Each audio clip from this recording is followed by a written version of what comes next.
No, ще ти дава Дейко. Got your treat already, man.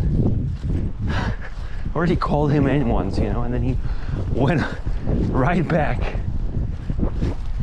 He got you. He got you. Got your treat, buddy. Got your treat.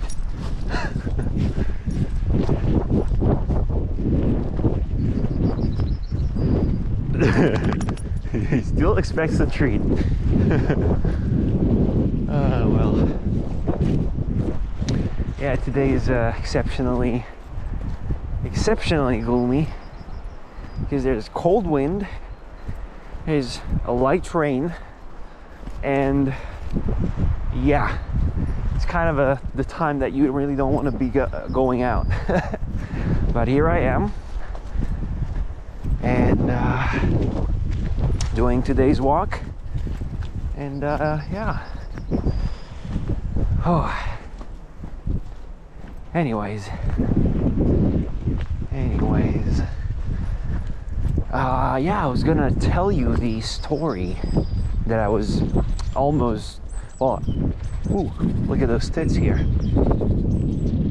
Wow, there's a lot of them. It's like 4, 5 perhaps. It's great tits. And I'm not saying they're like, oh, these are great tits. Yeah. Like these are awesome tits. No, they're yeah. I mean, at this point, you I'm sure you know, because I mentioned great tits many times. And right over there on the treetop is that yellowhammer still holding his ground there. So he definitely hear that. So it's definitely territory he established here, and he's holding. Till spring, where he's gonna build a nest. I'm actually not sure if they're building it together with the female, but I would assume that they do. There are a couple of species that don't, like, and it's just the female's work. But usually, or like many of the species do build the nest together. And then they feed the offsprings together as well. There are some species that just afterwards, after the breeding, for instance, like chiffchaff, they breed, the nest is being built, the female lays the eggs, and then she sits on the eggs, and once the chicks are hatched, only the female is kind of like, well, like, let's say female's doing all the work and the male is just kind of singing and protecting the territory, and he's not really putting too much sort of work into the whole. Hold on, where's Drake? Ah, there he is. Okay. Dai Drake qua. E vedo che sei. Didn't know where he is. Dai de meo. So hey, this is almost like a weapon. I always feel like whenever I'm walking around this, do you see that? It's like stuck in the sort of a fork shape of the tree. And I mean, it's quite high, and if at some point this is gonna get loose, and if you would be right under it, I believe it would fucking kill you, I'm just saying. But it seems like it's stuck pretty well, and the tree's gonna grow thicker, and therefore is gonna be even more sort of even more stuck together, let's say. But that part is gonna eventually get sort of brittle, and and how do you say, well, like softer and more brittle, and therefore I think at some point it's gonna simply snap and fall down, so let's hope.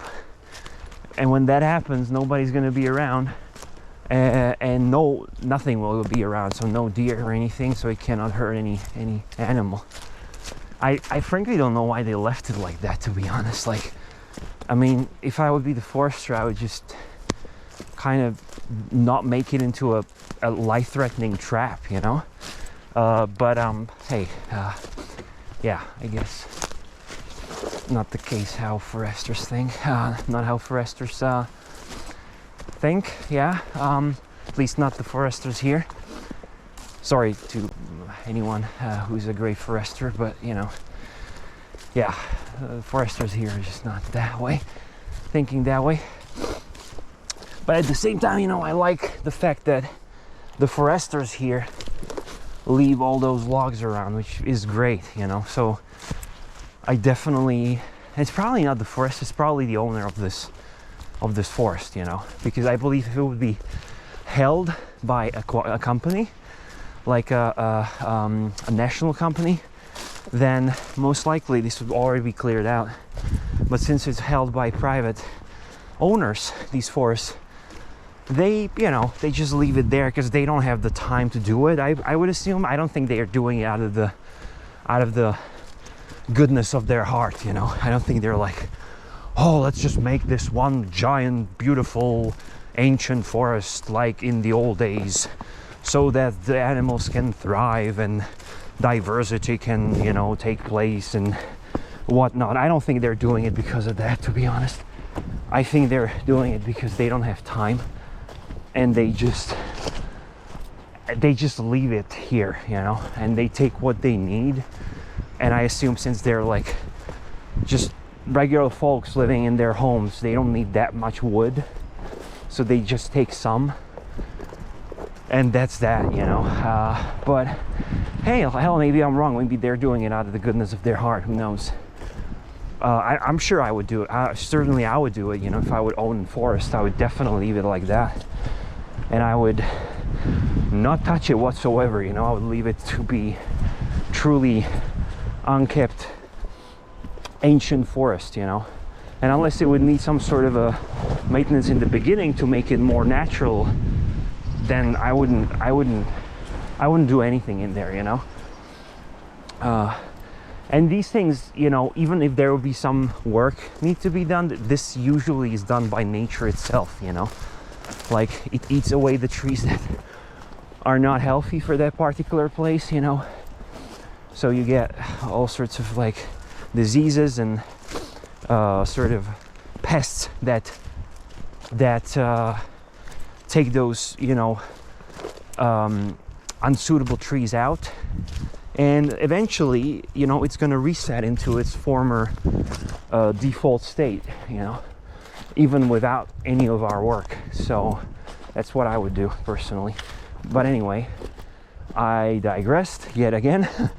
What I was talking about is that, for instance, chiffchaff is one of the species that, you know, they just don't help out that much with the nesting, this whole nesting thing and feeding the chicks and all that. You know, their main goal of the males is to sing and hold the territory, you know, and drive away potential predators.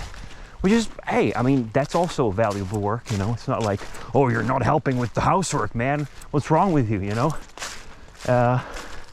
It's not like that, really. I mean, you know, there's a reason why they're not doing it. And there's a very wise reason for it. You know, nature is not doing any of these things out of whim, you know. So there's a very good reason behind it. And it's actually a very noble work, you know. I mean, it sounds like, okay, he's just singing and, you know, not doing anything, and the female's doing all the hard work. But, you know, he's putting himself out into the danger, into the crosshairs of all sorts of different predators. And if someone's gonna go and lose its life, it's gonna be that male, you know, that is singing in there and protecting the territory, you know. And female, she will lay low in the nest or close to it somewhere, and she'll protect the chicks, you know, and she'll lay low, and this guy's mission will be to, you know, be as loud and be as, you know, visible as possible, because he's essentially the live bait, you know, in case a predator attacks, you know. And if predator attacks, then, you know, like, it's a tiny bird, so either, you know, he can fly away, but there's high chances he's gonna, you know, get taken, so to speak. And that's, you know, really often the sort of I wouldn't say mission or purpose of the males, but quite often, you know, it is, you know. And yeah, for instance, in Chiff Chaff, this is that guy's a mission, you know. Of course, his purpose is to fertilize the eggs and you know, breed with the female and you know, be part of that too. But then he sings and protects the territory and put himself out in danger. I just heard an interesting sound. There's a woodpecker foraging somewhere. Yeah. And there's actually a nest right over there. I haven't seen it before. If you check up right there, I'm not sure if you can see it, but there's like a kind of a thin, it looks like a birch. There's like a tree, quite thin, going up, and then there's a fork, and in that fork there's like a lump, like a dark lump of like twigs and things. So that's a nest, and that is definitely a bird of prey's nest. And since, you know, a funny story, and shoot, I just recall I didn't tell you the story about the boar I wanted to tell you from last time. It's crazy, man. Like, I always diverge and digress, and it's like a never-ending story. But actually, here I was a couple of years back. I was jogging around here. You know, I was like went for a run. That was before I had Drake. I went for a run, and I did a little circle, and you know, I was running like every day in the morning. It felt great, to be honest. Well, I kind of don't feel the need for it anymore because I'm pretty active with Drake, and you know, I'm working out as well, and it's like, you know, I don't know, I just don't feel like going out for a run. But I was running here, and I was being attacked every time I passed through here. I was being seriously attacked by a buzzard. Like I've never ever experienced that before, but that was crazy, you know.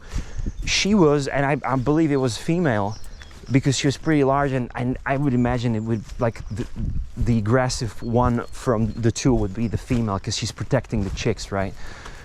So she was diving at me, like really like skydiving at such incredible speeds. You could hear the whoosh, like, you know.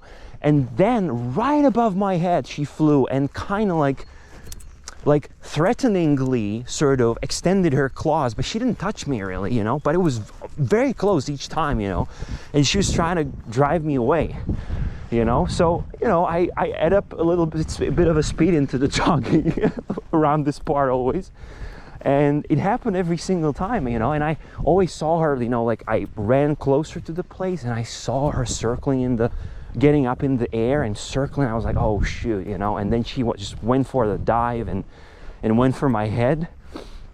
And so that's why, the reason why I'm saying it is I believe that is either that nest that she was nesting in. It might be old, it might be new, but it's most likely a nest of a buzzard.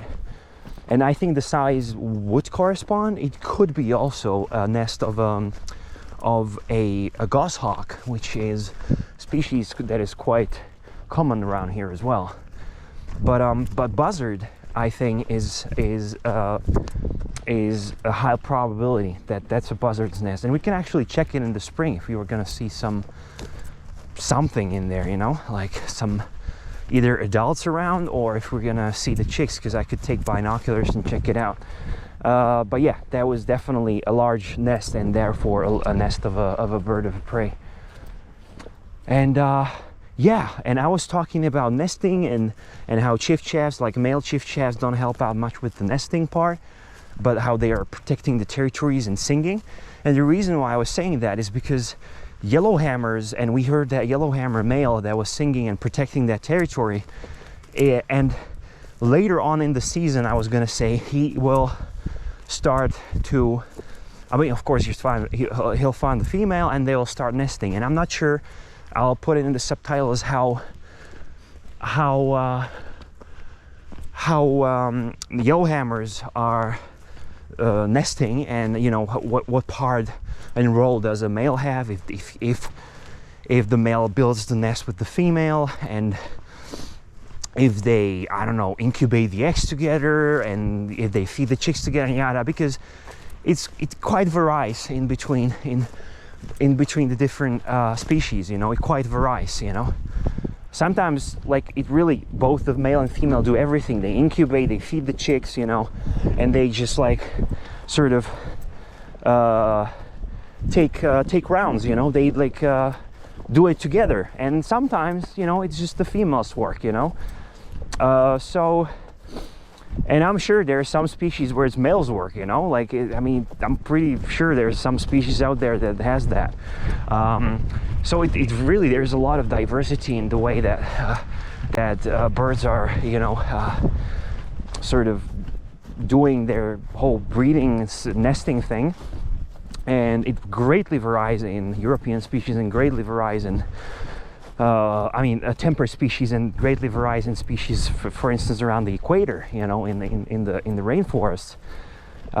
That's quite fascinating if you read up on what differences are there, and how different their life is, and their sort of sexual behavior and all that. It's very, very interesting stuff. But why I was saying that is that that yellowhammer will eventually on that territory establish a nest. And one interesting fact about yellowhammers is that they are nesting on the ground, surprisingly. So while they're singing up from the top of the trees, eventually they're going to settle down somewhere on the ground, and they will rely on some sort of a passive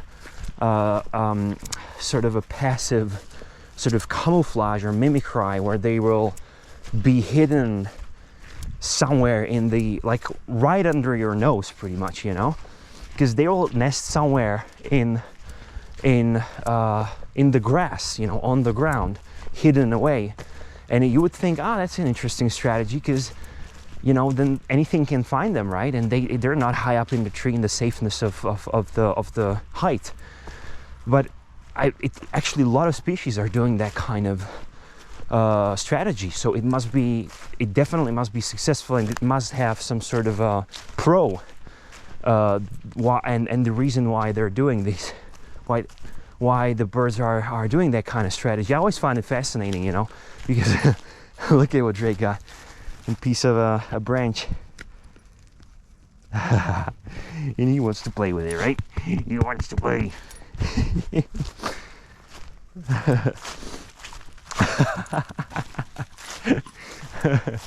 Yeah. So I was always, you know, fascinated by this, because I was like, if I would be a bird, I would definitely nest high up in the tree, you know, because it feels safe. Much rather than just worry about being on the ground, that someone steps on you or something, or you get sniffed out by a fox, or, you know, like, I would just be afraid, you know. But so many species are doing that. Chiff-chaff, skylark, yellowhammer, you know, and loads of other species are doing that. They're really nesting right on the ground. And so that's what I was gonna say. And before I was gonna say that, I was gonna tell you about those pigs. But I'm really sorry. I think I'm gonna have to play Mr. Cliffhanger yet again, because we're at the end of the walk. But you know what? Let me try anyway. Let me try anyway. I'm gonna try to make it short. So what happened is that we heard some commotion on those brambles over there when I was walking by yesterday. So we heard some commotion in there, and I was like, "What is that?" You know, because it sounded like a lot of faint pig sounds from the distance. You know, it was strange. I never heard that before. So I was like, what is that? And Drake was losing his mind. So I was like, oh shoot, something's going on, you know. So first I see that Drake was, he was like 10 meters away, and he spooked a mother boar, you know, like a boar female, you know. He spooked her out of the brambles. She ran away. So I was like, oh my God, okay, I gotta grab Drake, and we gotta be, you know, careful. So I grabbed Drake right away before he would, you know, do something. He was actually quite, scared and afraid of that boar because it was quite huge. So I grabbed Drake and I held it in my arms, and we stood there, and I've heard the sounds coming closer and closer, and all of a sudden, from those brambles up in there came a little, hold on, let me just diverge here into the forest.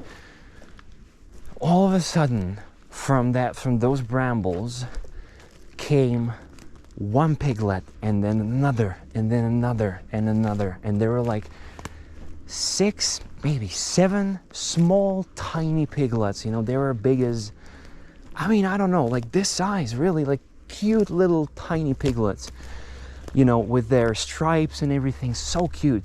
And they came one after another. It was like a piglet train. They came right out of those brambles, and I was standing there with Drake, and they really, I swear to God, they really went out of those brambles, and they passed us just by, I don't know, this much. Like they went right, not even half a meter away from us. They just passed us and went after their mother, and Drake was losing his mind. Like I had to really hold him very firmly, because he was like a fish, he was trying to like, break himself free from my grasp, and he was losing his mind. Obviously, because not sure if you've ever seen such tiny little piglets, and the smell must have been absolutely irresistible, and he wanted to chase them, and I can imagine, it was like a fantasy for him, so I had to hold him really, really hard so he wouldn't get away. And those piglets, they were like cute, and they were like doing these sounds, and it was like such a cute experience, and amazing experience too, seeing that from that close. It was really half a meter, I would say, they were away from us. And so, yeah, they passed us, this whole piglet train, and they went to catch up with their mother, and we left, the other way. So that was the story I wanted to tell you. And I wish I had the camera back then, really. I don't know if I would be able to fully capture it, because I would have to correct the angle and hold Drake at the same time and all that. So, but I was like, man, if I would have that on camera, that would be just amazing. So, maybe something similar, or we'll have a similar experience at some point, because I'm capturing now every day. So who knows what we'll come across, but this was an absolutely amazing experience, and I unforgettable. I'm gonna remember it till the rest of my life, really. That was absolutely incredible. So yeah, that was the story. I'm glad I finally told you, because I think it would be pretty like a dick move from me to say, you know what, we're by the end of the walk, so next time, because I already said that last time. So glad I didn't do that.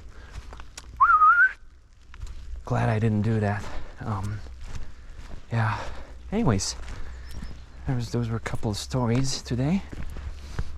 Talked about nesting, and I'm gonna definitely, as always, put more pieces of information in the subtitles. So yeah, definitely about the yellowhammer and about the chiff-chaff too. Just gonna check it up.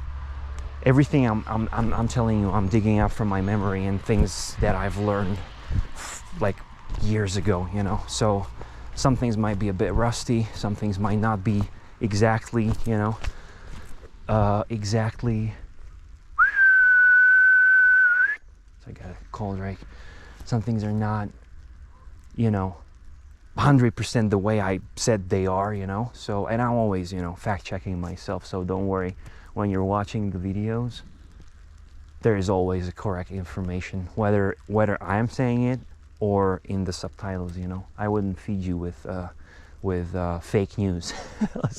let's say, So you're always gonna find accurate, and true information while you're watching the videos. I'm making sure of that, because I'm watching that video when I get back home, and I'm double checking myself and fact checking myself and correcting myself in the subtitles always. So just wanted to say that, And I think I'm gonna have to get Drake actually, because he's not coming. Something went up, I guess. Okay. Let me speed up a little bit. Oh, okay, yeah, he's sniffing around that place I told you about, where the piglets were.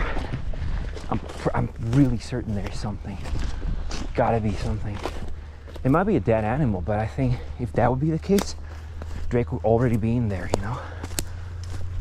And he's afraid, you know? He's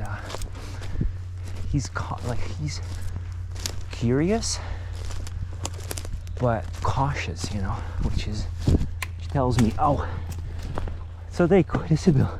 Det var så? So? No. Okay, so I guess he was just messing around. Bye, Draco. Come on. But yeah, he's definitely went there again and sniffed around. So in those brambles there, that's where the piglets were. And I'm almost certain there are boars in there right now, laying low, you know, for the day. Anyways, yeah, so, you know, I just wanted to say that whatever I'm saying, you know, whatever facts I'm telling you, I'm always double checking and fact checking myself, and always correcting myself in the subtitles if what I'm saying is not exactly the way it is. So just wanted to assure you that I'm doing that work on every video to try to really to really make sure that everything is correct and factual and true. So yeah, with that, I am gonna sign off.